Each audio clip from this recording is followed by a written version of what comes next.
Alright, we're on. Yeah. Hello. Hello, internets. Welcome back again, I hope, to another exciting reading sprints with us. I am Traben. I host Traben's Tomes, a booktube channel. It's getting a lot of more attention because I did a K-pop Demon Hunter thing once, and we've given K-pop Demon Hunters too much power. So Are you sure? I think it has just the right amount of power. no, I'm fairly yeah. I got a lot of people that are probably gonna be disappointed when they find out what my channel's actually about. Well, that's not your fault. On. That's No, it's their not my fault for not doing their due diligence. And what my channel is about is reading books. And so tonight, as we usually do once a week, we will be doing some reading sprints. So basically, we'll chat about books for a little bit, and then we'll have some time that's just like chill music to read to. I'm trying to remember if there's anything else I need to do. I should probably introduce. Yeah, go ahead. Hi, I'm Amanda, and I'm sick. I also have a booktube channel, which is Amanda Should Be Reading, that hopefully we'll see more updates very soon. Mm-hmm.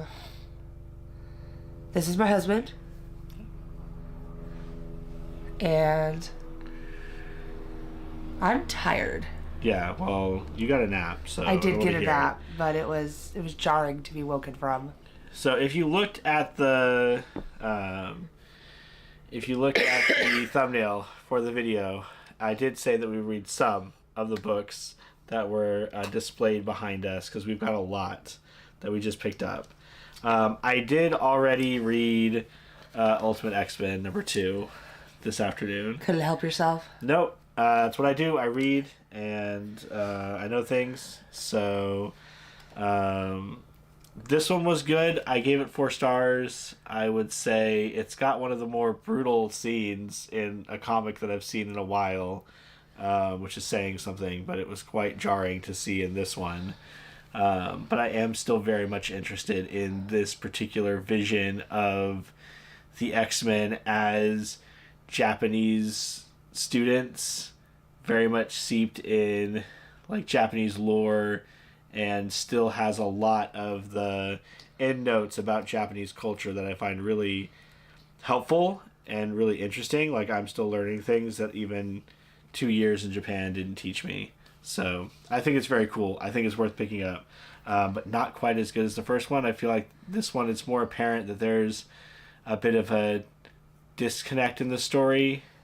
And I know my understanding is Peach Momoko, like, she plots these out in Japanese and then like works with a translator to turn it into English. Interesting. So yeah, I feel like there's more of like some disconnect between some parts of it here that wasn't as apparent in the first volume, but I still really like it, and you should definitely still check it out.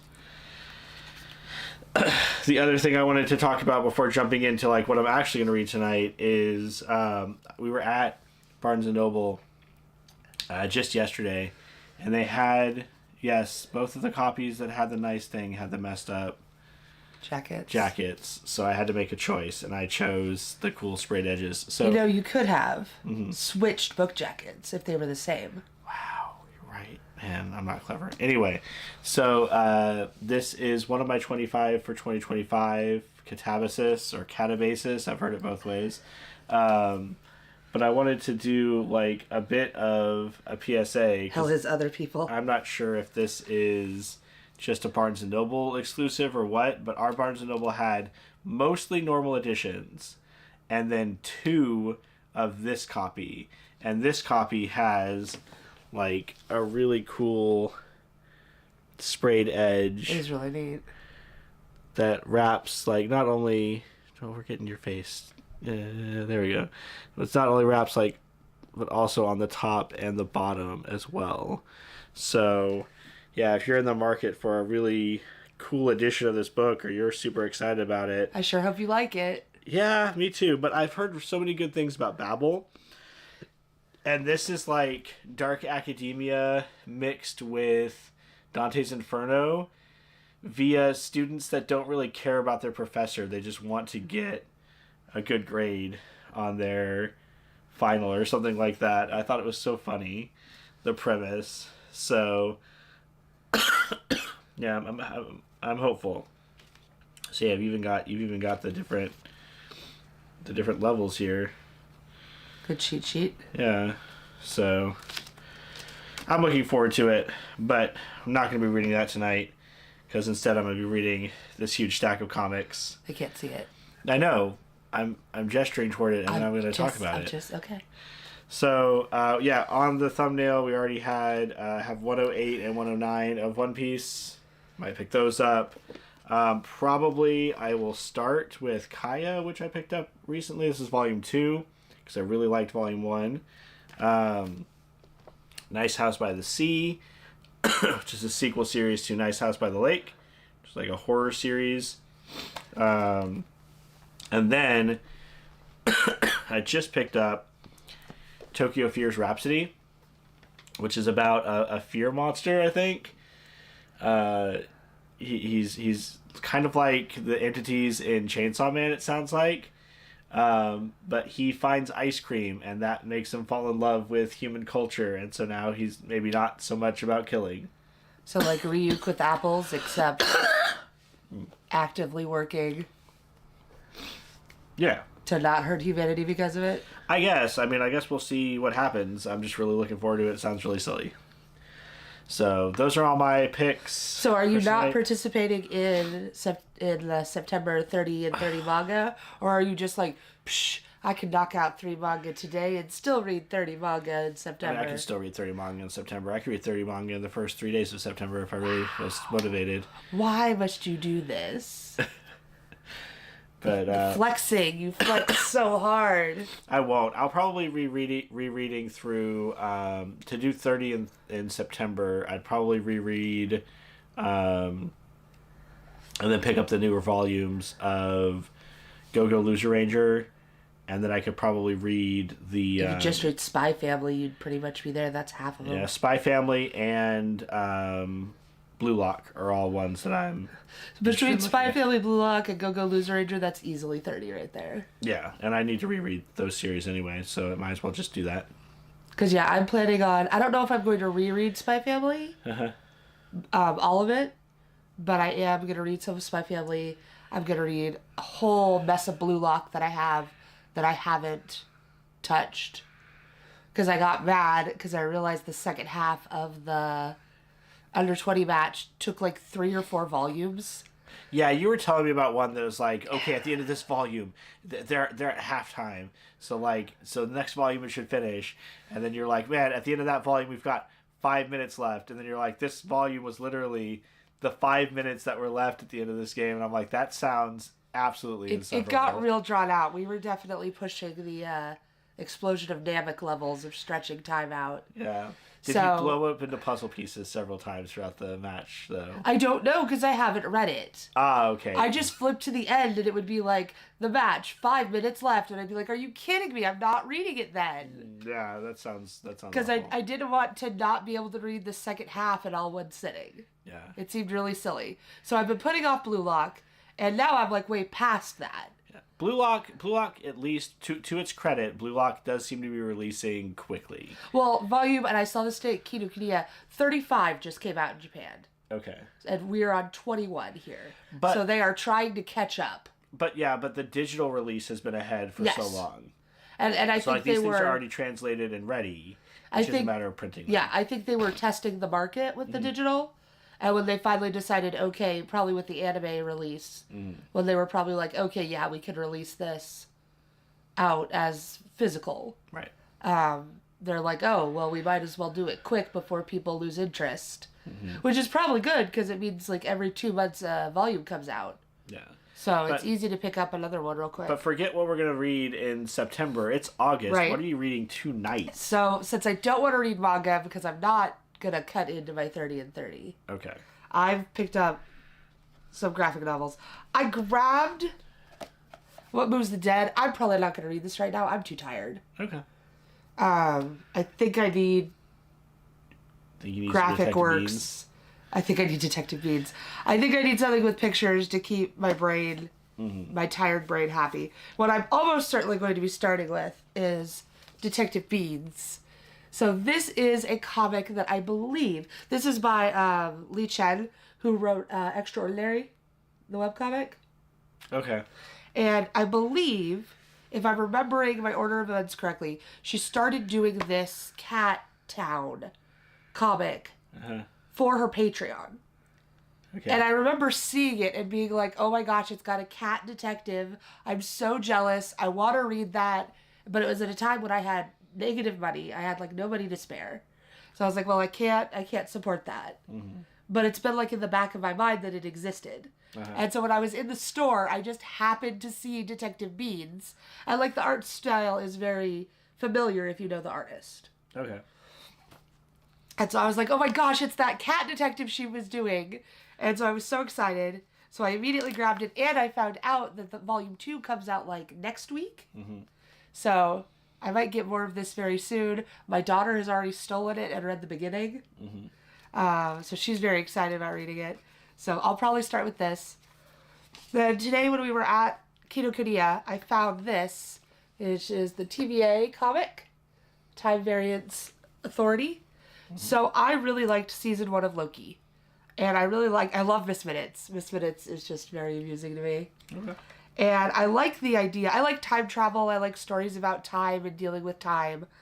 And so the idea of the TVA is very interesting.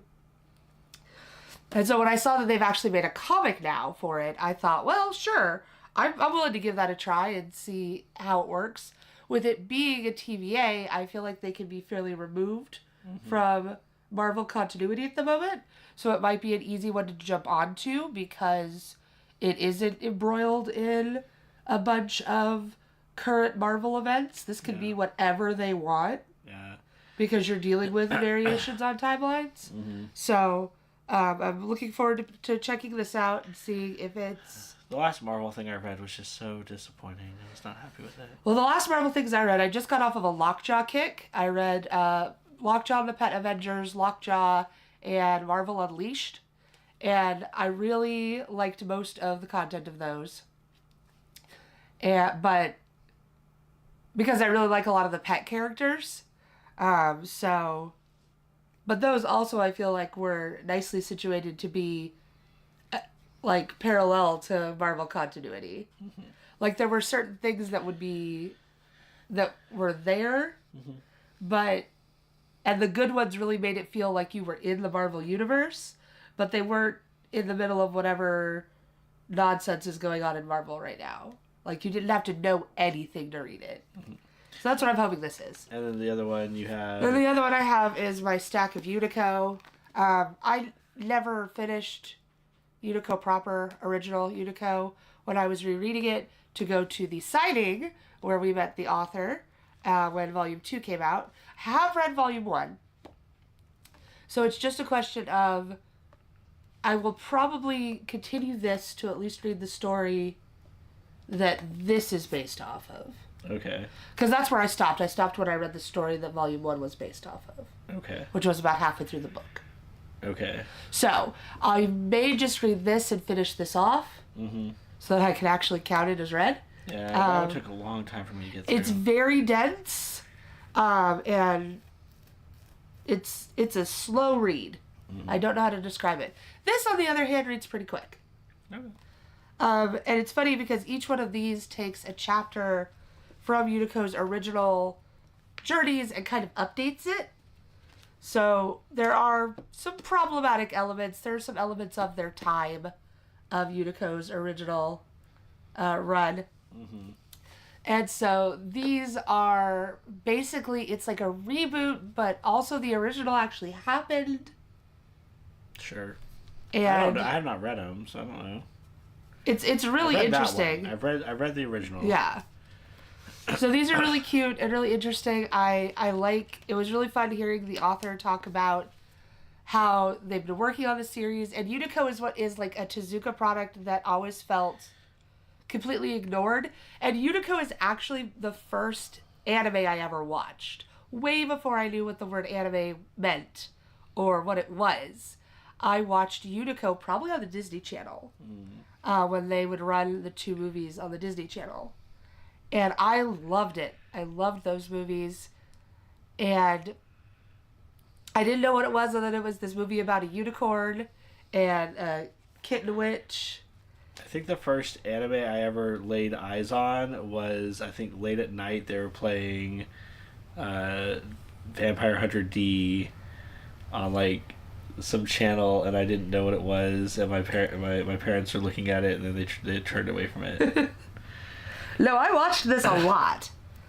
Like I said, I think it was on the Disney Channel for a time. Okay. And I loved it, and it kind of just existed in the back of my mind for a long time as like that movie I liked when I was watching The Labyrinth and Goonies. Mm-hmm. And like I had this list of movies, and I could find lots of stuff. Like I would hear about The Labyrinth, I would hear about Goonies, and I never heard about Unico. Mm-hmm. And so I finally was able to look it up later in life with the rise of the internet and find out what this thing was. And even when we lived in Japan, when we went to the Tezuka Museum in Takarajuku, there was like no Unico stuff. Because I was like, this is it. We're going to Japan where people remember no Unico and it's not forgotten like it is in America. Sure. And no, it's still like kind of, because the original manga was never finished. I think that maybe has something to do with it, but also just like a lot of other Tezuka products are just more well loved. Uh-huh. Like Astro Boy and Princess Knight. Mm-hmm. Even like, what was it, Blackjack? Blackjack was fairly... Like, those are all fairly popular, and Unico would just be nowhere. So trying to find things for Unico was really hard. So it's really exciting to see Unico being more prevalent, to see these that seem to be very successful. Because like when he was telling us how many volumes it was going to be and like what the plan was, it definitely seems like they have full reign to do what they wanted now. Okay. They like to finish it. Mm-hmm. And it just sounds like the partnership between the Tezuka estate basically is very good, that like it's going very well. Okay. Well, then let's go ahead and get started then, because we've already we like to yap. We like to yap. They come for the yapping. Do they? I don't know what they come for, honestly. They should tell us in the comments. What do you come here for? Let us know. Also, let us know what you're reading. But we're going to go ahead and start up the sprints.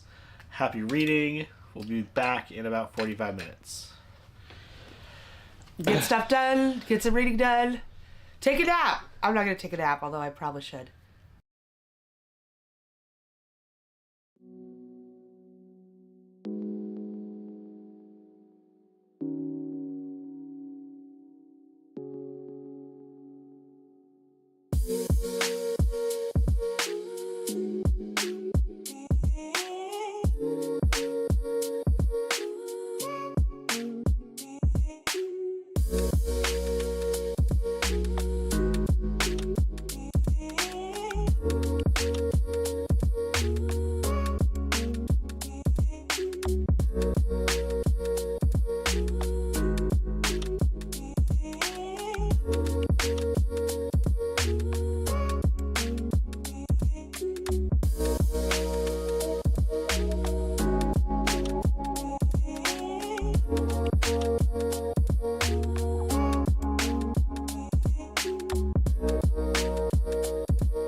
We're back, and I will actually remember to bring up the appropriate timer this time.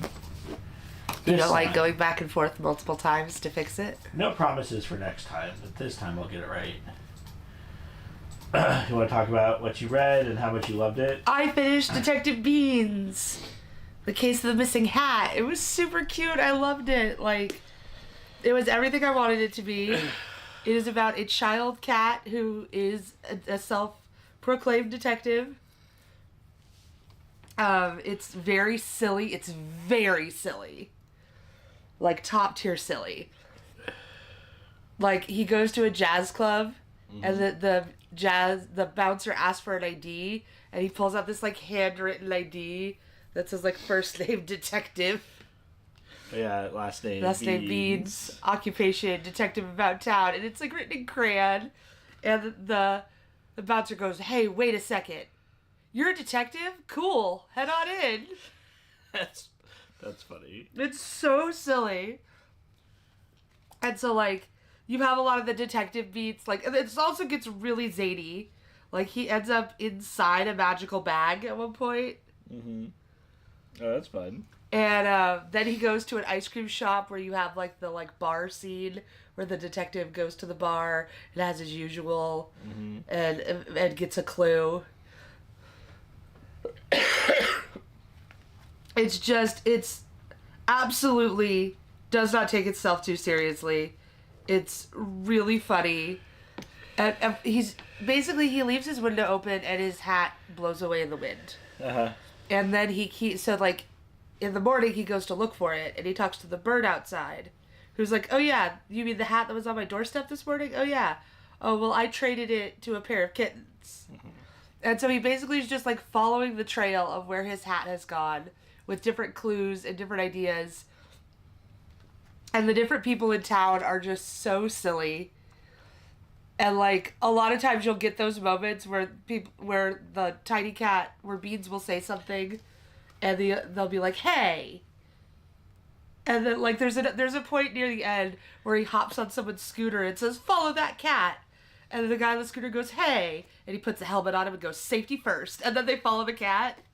So there's a lot of those moments where you think people are going to call out the absurdity of the situation, and then they don't. And it was lovely. I'm definitely getting the sequel. I'm definitely going to recommend it to our daughter, who's very into detectives right now. I think she'll think this is super cute, especially because he does try to follow the clues. Like, he is, like, trying to investigate. Yeah. It's really fun. I really enjoyed it. So I read Kaya book 2, and I would say this is probably up there with my favorite, like, sci fantasy series. Name I'd say, 3 others. Like, Wind is one. What was the one that Extremity is one. For some reason, Siri decided that was me asking it to do something. I think Wind is the one that I would probably... The closest comp? Yeah, probably the closest one. So this is about Kaya, who is the bodyguard of her half-brother, Jin. And Jin was prophesized to overthrow the robot nation in this world. It's like oppressive robot regime. So the robots came and killed all the humans. Now they're the only 2 humans alive. The really interesting thing about it, and I still think it would be a really fun, like, action adventure. I get, like, Johnny Quest vibes on some of the scenes too, because like Quest. in this one they're in the Poison Lands, and it's very much like the Savage Lands with like giant bats and pterodactyls attacking them, and all sorts of monsters and crazy things happening. 2 of the 3 Lockjaw series I read went to the Savage Lands.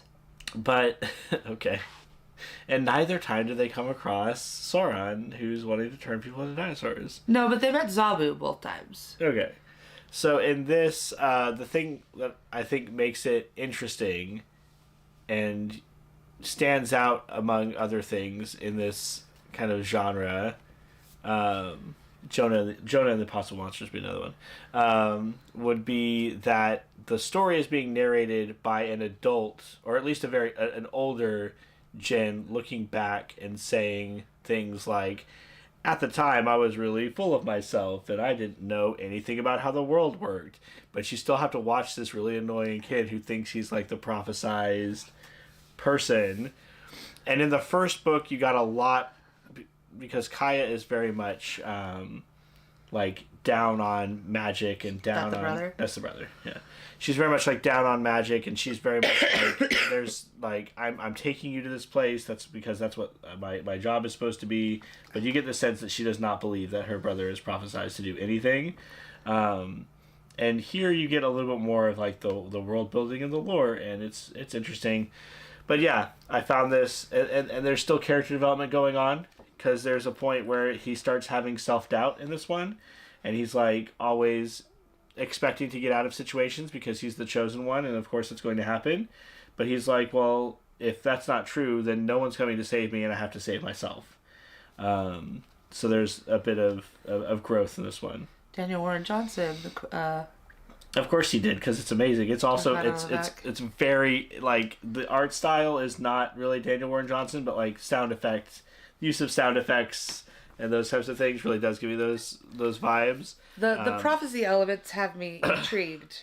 Yeah, and like just the locations and the creature design, it's all very fun, and I would highly recommend it. And then I did go ahead and read the first chapter of Tokyo Fears Rhapsody. He laughed a lot. It was really funny. He laughed a lot. It reminds me so much of very early Kaiju number 8, which was humorous with him turning into the kaiju. Like it's moved past this now into a more like straight shonen action battle. military battle shonen. But early Kaiju number 8 was hilarious because he would transform into his monster self like unconsciously and like scare people, and like he would try to smile but it looks terrifying. And the same thing's happening here because our protagonist is a monster who grows more powerful based on people's fear. Like that's the entire thing that monsters are predicated on.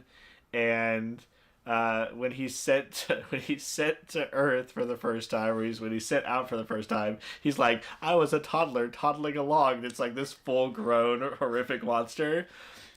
He steps on some ice cream that someone left behind, and he eats it, and he immediately falls in love with ice cream and then with like human culture. And so he's like he has like a teddy bear and like a floaty ring and everything.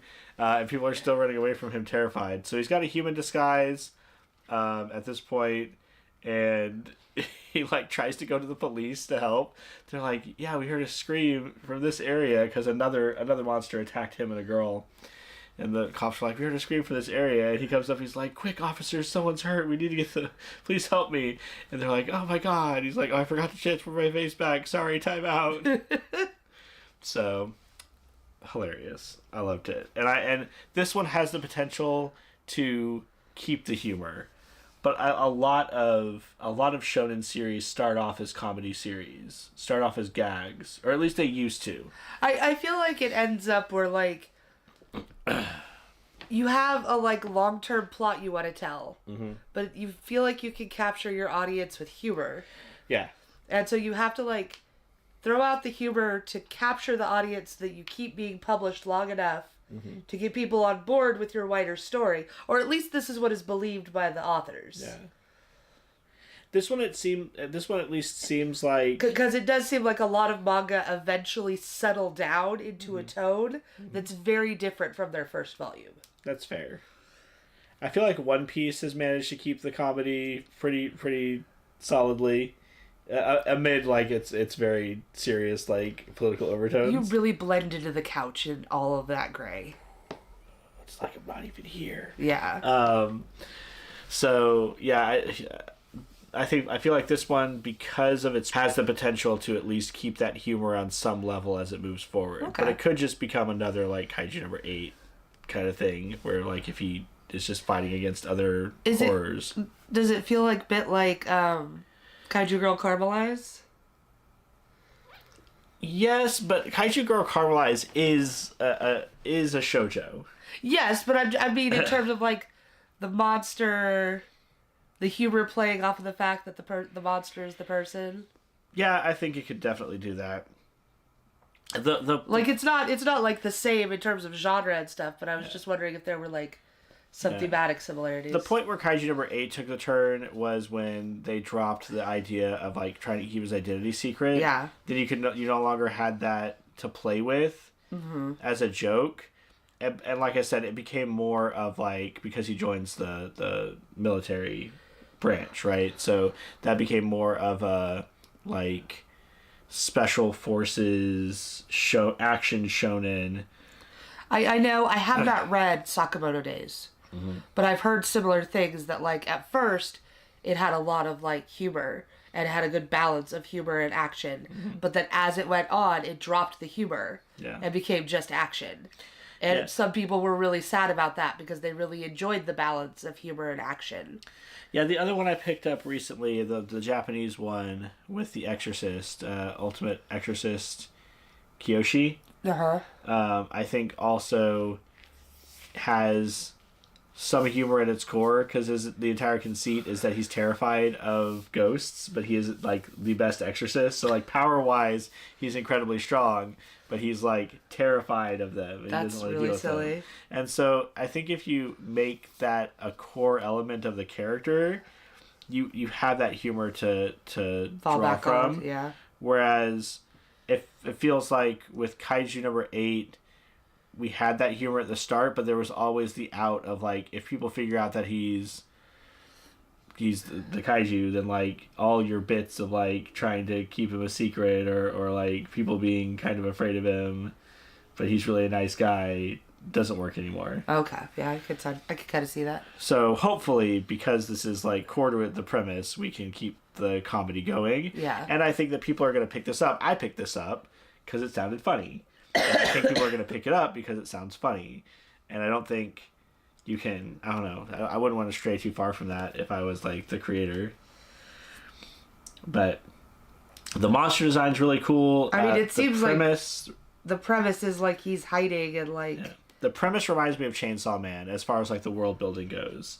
Because you have these fears that grow stronger based on how much you're afraid of them. That's straight out of Chainsaw Man.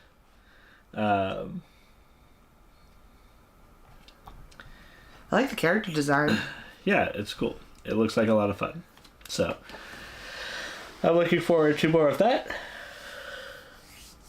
I think this one just came out. Like, I think this is brand new. Yeah. So. Is this the guy? It's the guy that's his human form. Okay. Yeah. Why would he have a human form?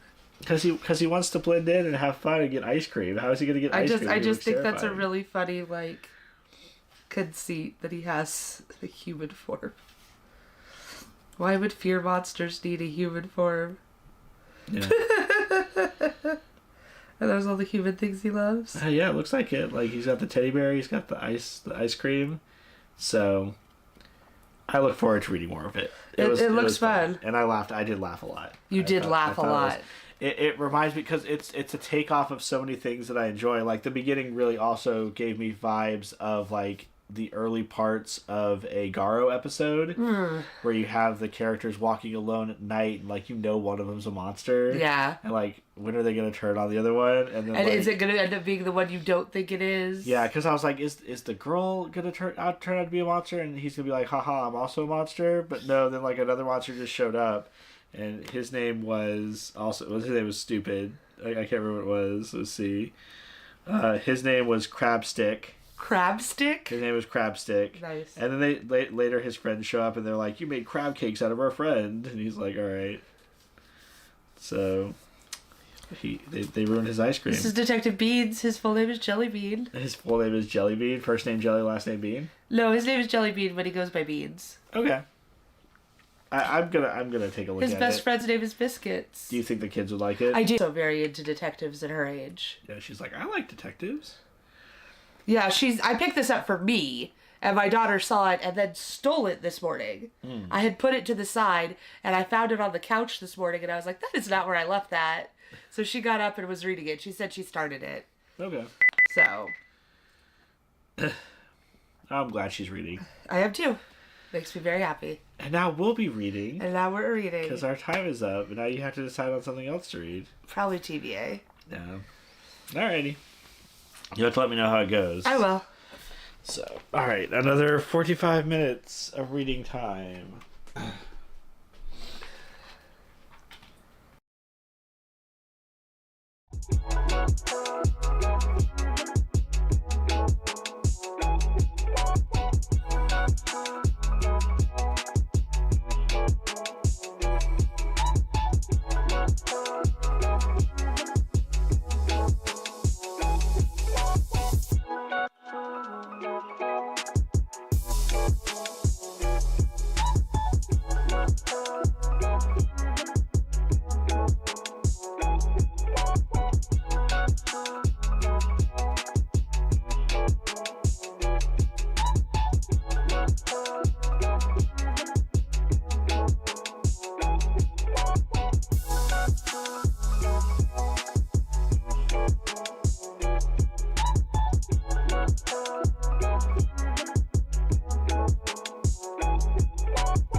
All right.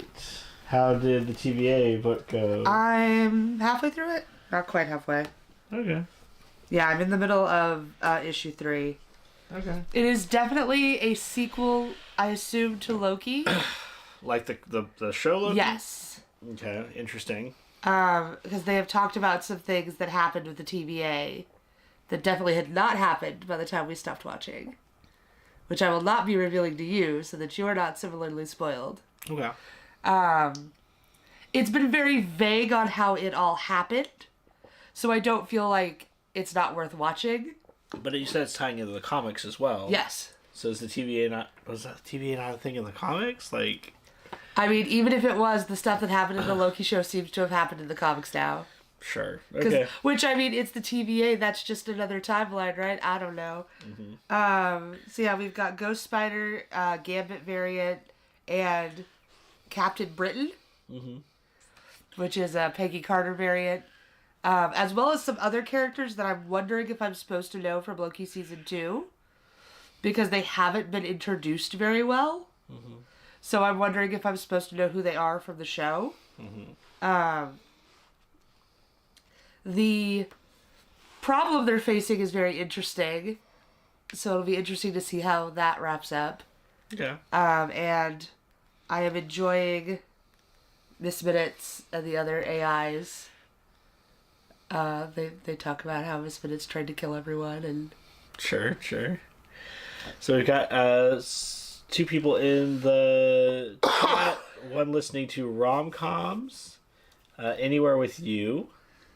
Not familiar with that one. I'm not sure I know that one. And then another reading But some Don May. what Don May are you reading? Yeah. My romance at all is very light. I haven't dipped my toe into romance very much. I read the Lady Wisteria's Society for Lady Pirates. Yeah. That I loved, and the sequel. I read. It wasn't the X-Hex, it was the other one. There was another witchy pun one that came out around the same time. And then I read Emily Wilde. Well, you read the Don May, though, didn't you? I read Stars of Chaos. Stars of Chaos. Okay. Which is apparently like... I picked it up purely on vibes, and it's one that I don't see anyone talking about. Okay. That just means you could be the first. Chat about it right now. I'm definitely not the first, but just like it definitely doesn't seem like one of the more popular Don May series. Okay. I picked it up because it had like a Chinese steampunk setting. And the first volume was, I don't know, it feels like it should have started 100 pages sooner, because we start out when one of the main characters is like 14. And in the first volume, like, Don May are all romances, right? And in the first volume, there is a slight one-sided crush from one character, and another character who only sees the other character in, like, a protective guardian way. Okay. And then at the end, there's a time skip, I'm pretty sure, because I'm pretty sure I read the back of volume 2, and it was like, after 4 years of da-da-da-da-da. And there was, like, time skips during the one, too. Like, we went, like, several years in the first volume. And there was a lot of world building that took a lot of time. There was a lot of character backstory given. And it was really slow and really hard to get through. And I wasn't even sure I was going to continue the series. And then the last, like, 50 to 100 pages really took off. And, like, tied in everything that had come before and was really good. And got this, like, oh, now we have a plan and we're doing the plan. And everyone's secrets and the things that they deal with are important now. And so the end was really good. But, man, was it rough to get there. So we're looking for anti-books. Auntie-books. I'll pronounce it auntie-books, so it doesn't sound like I'm being, like, against Anti-books. Auntie-books is looking for some spooky but not scary books for the fall. Ooh, yes. I imagine you have a couple. Scary Stories for Young Foxes is really good if you don't mind books that are aimed at, like, I think it's probably a middle grade. I didn't really like the sequel, that's The City, But the first book I thought was really good. It was spooky in terms of like turning these like tropes that we have of like a zombie type thing and a witch and these different like scary stories from the lens of a fox. So like the very first story is about a rabies, another fox being sick with rabies, and that is like the zombie story because the rabies turns them into someone who isn't like they were. And I really liked that. I know you didn't care for it very much. I thought it was okay. I'm trying to think, like, spooky, not scary. I just read Girl in the Creek, which I felt was kind of like a by the number. All ages books, okay. It was kind of like a by the numbers, like, horror beats kind of thing, like. But like, I don't know, if you're not, there was some body horror in it, and there's some the whole premise is that this like sentient fungal colony is like taking over people's minds, but I think because you get perspective chapters from some of the things that have been taken over by this colony, and it's not inherently like evil, it just has a different like way of looking at the world. I didn't find it scary. Yeah. So I don't know. That would be my recommendation. You read more scary books than me. Do you read graphic novels? Because I could probably think of some spooky graphic novels. Spooky graphic novels. Yeah, I mean, I do read more scary stuff. You definitely read more horror than I do, but I probably read the like less horror books. Yeah. I'm trying to think what I read for Summerween last year. That's why I remembered. I feel like Violet would maybe work. This is not working worth a darn. Yeah. Graphic novels. All right, let me think. What are some good spooky graphic novels? Spooky graphic novels. I wouldn't say Something is Killing the Children. That's just straight horror. That's just straight scary. Yeah. That has a lot of like on-page death and death of children. Mm-hmm. What else have we? What did I read for my thing? Yeah, I'm trying to look back at like when I like earlier this year when I was reading horror books. Yeah, what did you read for Summerween and everything like? Well, I mean, Violet was one of them. Strange Pictures, Strange Houses. Oh yeah, those are both good. Those are both ones. really good. I would definitely say they lead more into like investigation than they do horror, but like you're investigating something creepy, something spooky. You're investigating something that's not right, and you have definitely a sense of like dread in terms of like what on earth is. Yeah, if you like thriller, mystery, suspense, yeah, Strange Pictures and Strange Houses are very good. Strange Pictures is better than Strange Houses, but they're both pretty good. If you're only gonna read one, I would read Strange Pictures. Agree? You've read them both. Yeah, I think Strange Pictures is the stronger of the two. I think they're both worth a shot. But if you read Strange Pictures first, now going into Strange Houses, then it's not quite as well. It's not quite as like well crafted of a story in terms of like it's much more linear, whereas Strange Pictures really builds in interesting ways. I feel like that's fair. Yeah. And you've got Strange Houses has the manga adaptation that's coming out, but it's not complete yet, so I would recommend reading the book. Plus it reads really fast because in both books they have a lot of images, so you feel like you're making a lot of progress really quick because they do have the pictures. I would say like you definitely can tell something is wrong, and you can definitely tell like this is weird, but you probably won't be able to solve it without them telling you the solution. Like, I don't feel you can make the leaps that are required. Yeah. But when they do tell you everything, it at least makes narrative sense within the world. Like, you're like, oh, okay, that I can follow. I see how that works. Even if you couldn't solve it on your own ahead of time. And it's not like spooky. It's not like scary. You're not dealing with anything like gory or horrible, but it is very spooky and unsettling. I really recommend Strange Pictures and. Yeah. I would also recommend. This is one I haven't read in a while.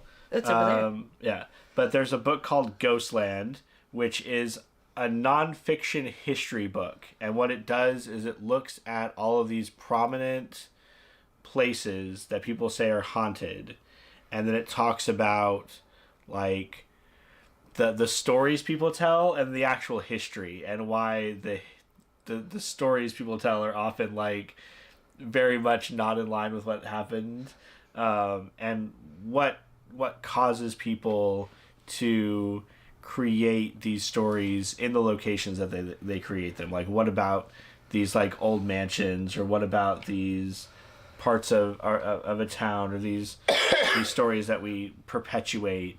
So that one's called Ghostland by Colin Dickey, and I really like that one. That one stuck really with me for a while. If you're looking for something a little bit, it's not horror, but it's like horror adjacent. Horror adjacent, yeah, spooky adjacent, because you're seeing all the actual like ghost stories. Yeah. Yeah.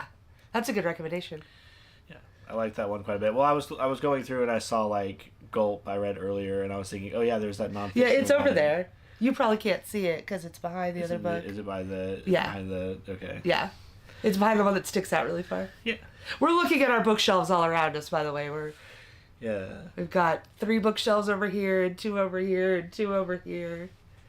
But yeah, I would say that'd be a good one if you're just like interested in horror as like a intellectual thing, and less so like a wanting to be scared.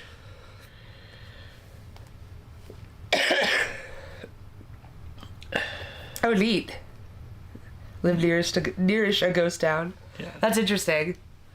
I really like abandoned places as like an aesthetic.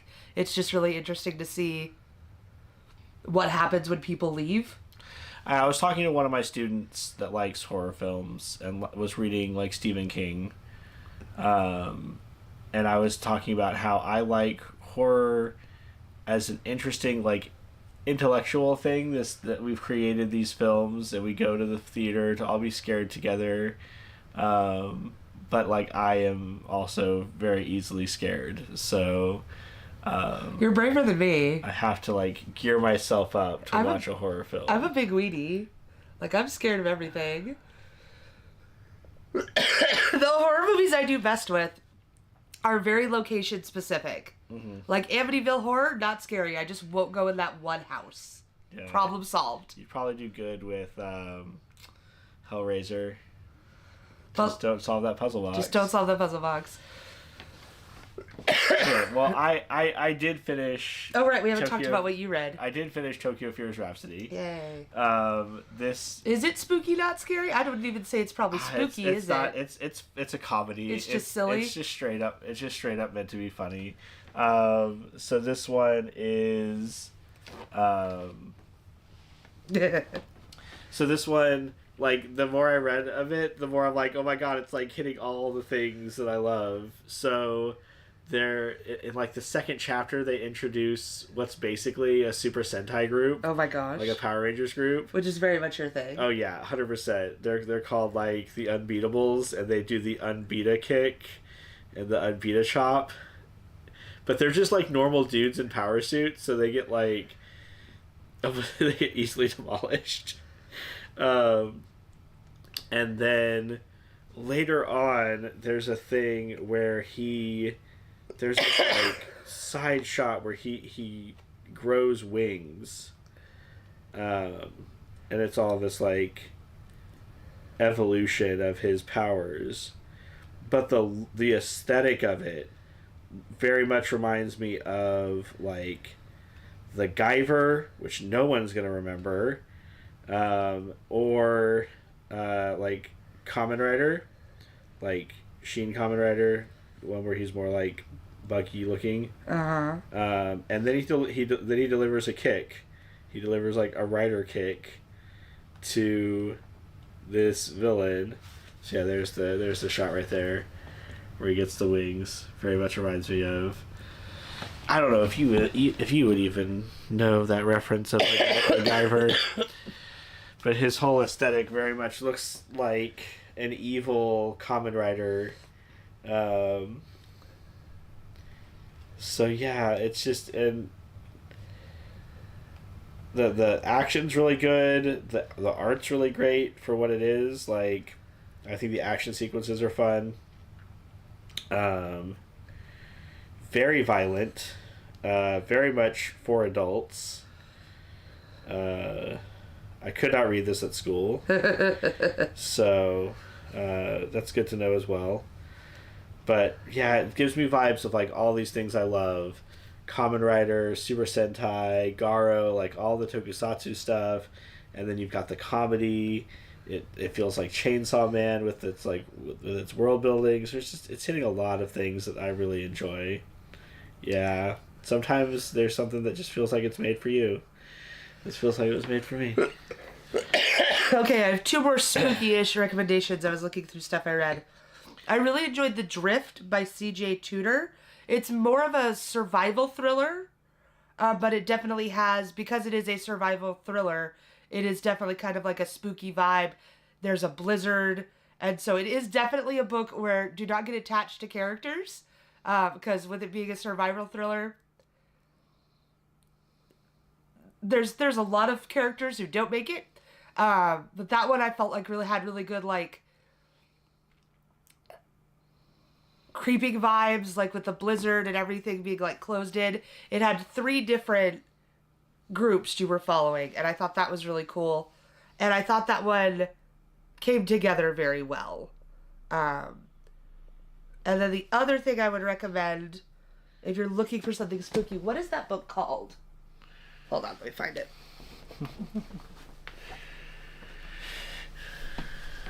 Aha! Japanese Tales of Mystery and Imagination. If you like short stories, this is a fun one. This is Edogawa Rampo, which is a pen name named after Edgar Allan Poe, which kind of gives you a sense of the vibe. These stories are all very creepy, and I wouldn't say they're like weird. They're all kind of psychological, mystery, thrillery. Yeah, there it says they're chilling tales. But yeah, this was really good. It's been so long since I read that I couldn't even tell you what. I've read it at least twice, and I liked it. Okay. I remember the chair story really well. I think I remember the chair story. The chair is, I feel like, the most famous one out of here. Uh-huh. I would say probably it's the one most people know. This is by a Japanese author, and I really like this one. I've read a little bit more of his work. He's like known for being like weird and unsettling stories, and they're definitely of their time in some cases, where the language is definitely would not be acceptable today.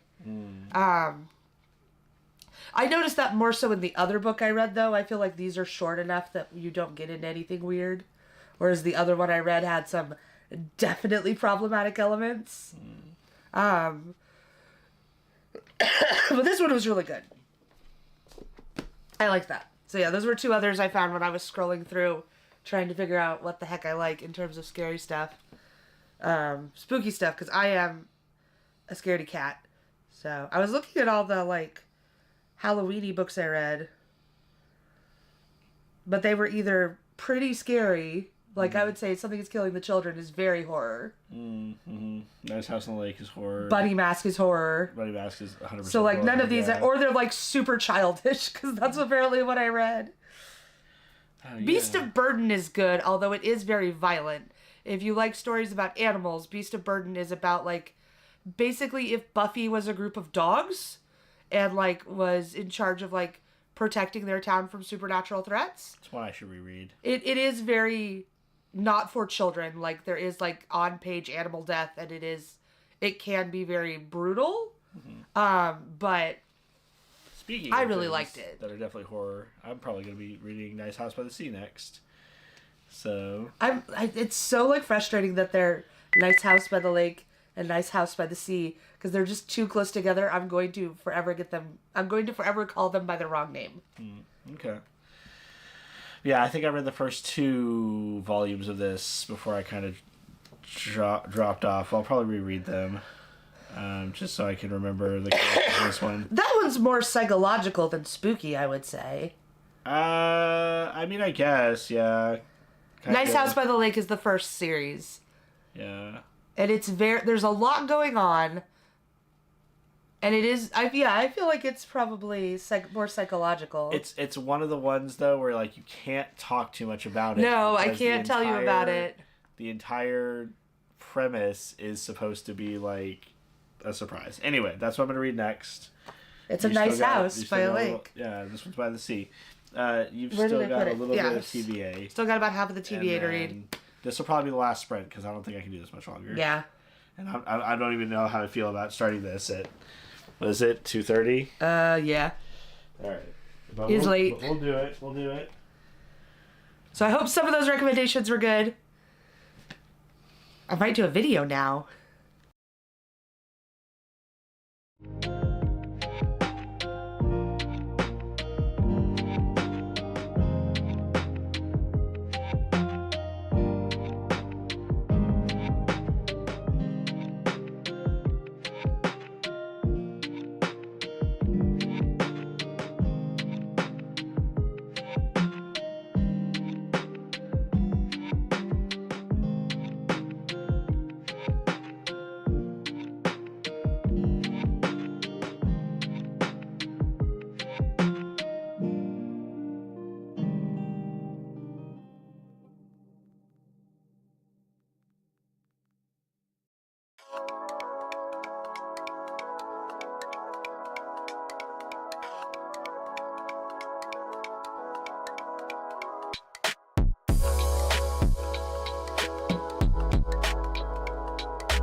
Back. No, try again. Welcome back. There you Hmm. go. I don't know how I felt about this. Okay. So it wasn't like the most amazing thing you've ever read. No, absolutely not. And it wasn't straight garbage. No. I felt like there was... Okay, so one of my problems with the comic is everyone seems to know each other at the start, except for Gambit. Mm-hmm. Gambit is, like, brought into the team. No one else even knew he was there. Gambit has never interacted with these people before. Okay. But very quickly, he is just, like, absorbed into the team, and, like, someone gets hurt, and when it's revealed that they're okay, he's, like, consoling, like, right there, and I'm like, you've barely met him. Like, why do you care? Uh-huh. And, like, I get it, I guess you could be like, oh, well, he's a hero, but no, like, he doesn't know this person. Mm-hmm. And, like, there's another moment that could have been well examined, because Gambit starts out in a holding cell, because very drunk Gambit, coming off of the death of Rogue, was causing so much disturbance. Oh, spoilers for comics, I guess. Well, it's TVA, so I don't even know, like, that could be an alternate timeline. Sure. He's causing so much disturbance, the TVA has to step in. Yeah, and ultimately, who cares? So, like, there were some good moments in this. Uh-huh. There were some neat ideas in this. Uh-huh. The resolution was very lazy. Okay. Very lazy. The big reveal of who did something was revealed by someone who made no sense as to why that character would even know, like, what was happening or why it happened. But was Miss Minutes funny? Yes. Okay. Miss Minutes, Dot Clock, and Sir Seconds were all very Dot amusing. Clock and Sir Seconds. Okay. Yes. I enjoyed, what's his name? Damien Hellstorm. We go to hell for a while. Sure. I enjoyed him a lot. As you do. I enjoyed him in his magical library. Oh, you enjoyed the Hot Demon? Just like you enjoy the K-pop Saja demon Boys? You sided the Saja Boys to our doom? To our doom. There were definitely some characters in here that were not well introduced, and I feel like maybe I'm supposed to know them from the show, but they must be in season 2 because I did not know them. I have to watch season 2 now. Peggy Carter is in it, but barely, which felt weird. She gets on the cover. She's in most of the episodes, but, like, at the big confrontation at the end, she's not there, and it's never explained why. Interesting. She just shows up at the very end and is like, looks like you guys had a busy day, and I'm like, where the hell were you? That's where the laughs come in. That's where the laugh track is. But no one seems concerned that she wasn't there, so I'm just like, and again, I'm wondering, because I have not watched Loki season 2, did Haley Atwell appear at the end of the show as like a tie-in? Sure. With I guess we're gonna have to watch Loki season 2 is what I'm hearing. And she keeps talking about my contacts, and I'm like, is she talking about the Watcher? But, like, I don't know that makes sense. I think it's not a good... I'm going to go out and say I think it's not a good idea to have your comics tie in to both the cinematic universe and to comic books. I think that's really messy.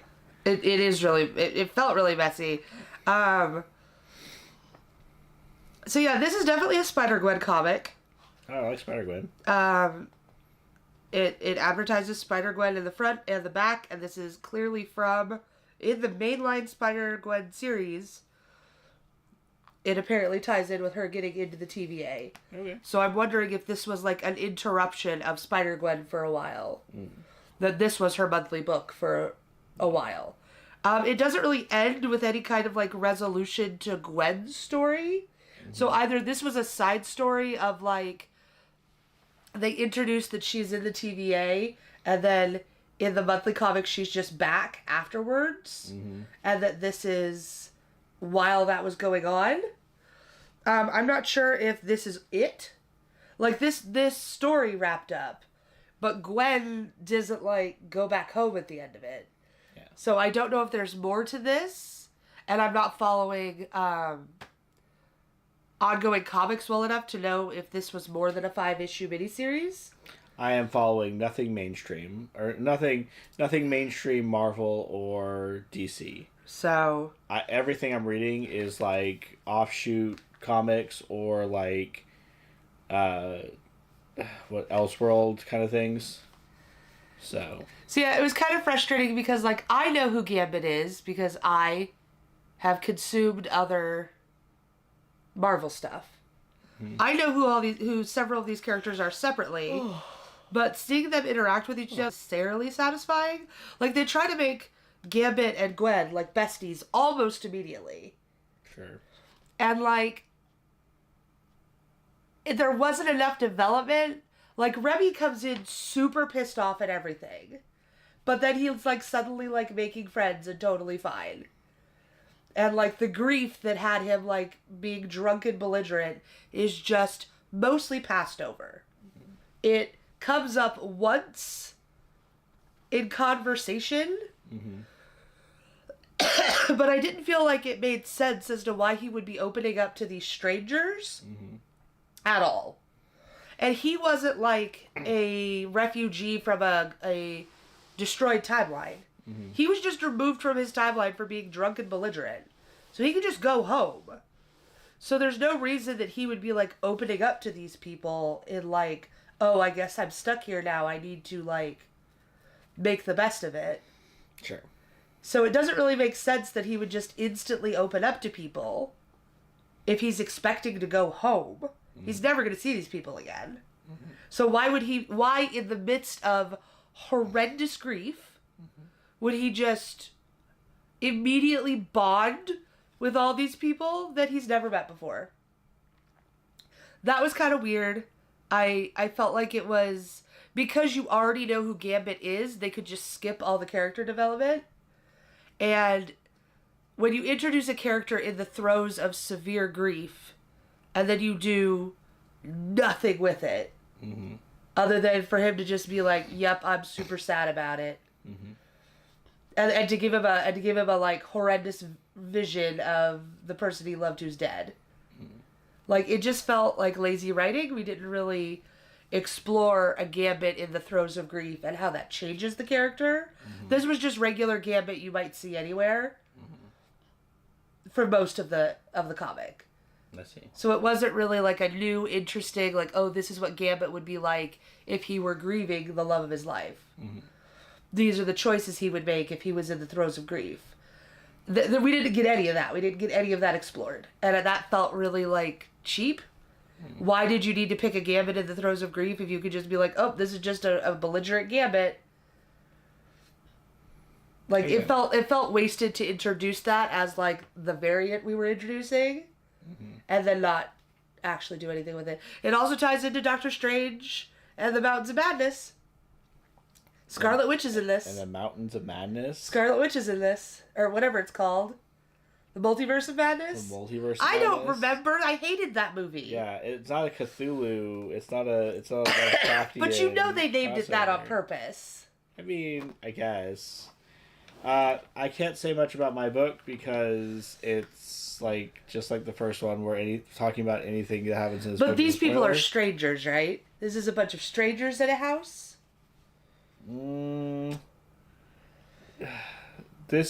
So, like, this will make sense to you and anybody who's read the first book, but probably not to anyone else. Okay.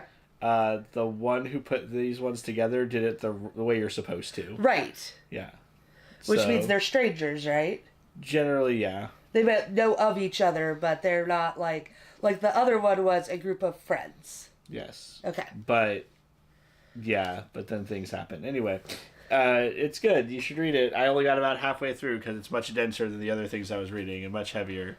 Well, I was planning on reading a bunch of sequels to the spooky comics I read. Yeah. So that will probably be on the list. So. But yeah, it feels like there's more here that went unresolved that felt like it should be talked about. So I wonder if there's more to this story, but I don't know. It was not what I was hoping it would be. So tomorrow we might be playing A Place for All Our Books, or I might just be playing more video games. It depends on if I can. It depends on if I can learn the rules to this book. If I can learn the rules to this game And figure out a setup that actually shows it. Yeah, and figure out a way to display it. It would be easier to play video games. It'd be much easier to play video games, but I want to play this game. so bad. Yeah, but maybe just not tomorrow. Yeah, we'll see though. So yeah, that'll be the plan for tomorrow. Is some form of gaming, either this board game or I might do like Tiny Bookshop again. Yeah. Got through 2 books. Got through 2 books. I also got through 2 books. Nice. So, all right. Yes. Yes? Like the video if you liked it. Subscribe if you want to see more. I've been Traben from Traben's Tomes. I'm Amanda from Amanda Should Be Reading. We hope your reading journey is going well. Anything else you want to say? No. Until the next one, take care. Bye. Thanks for joining us. See you next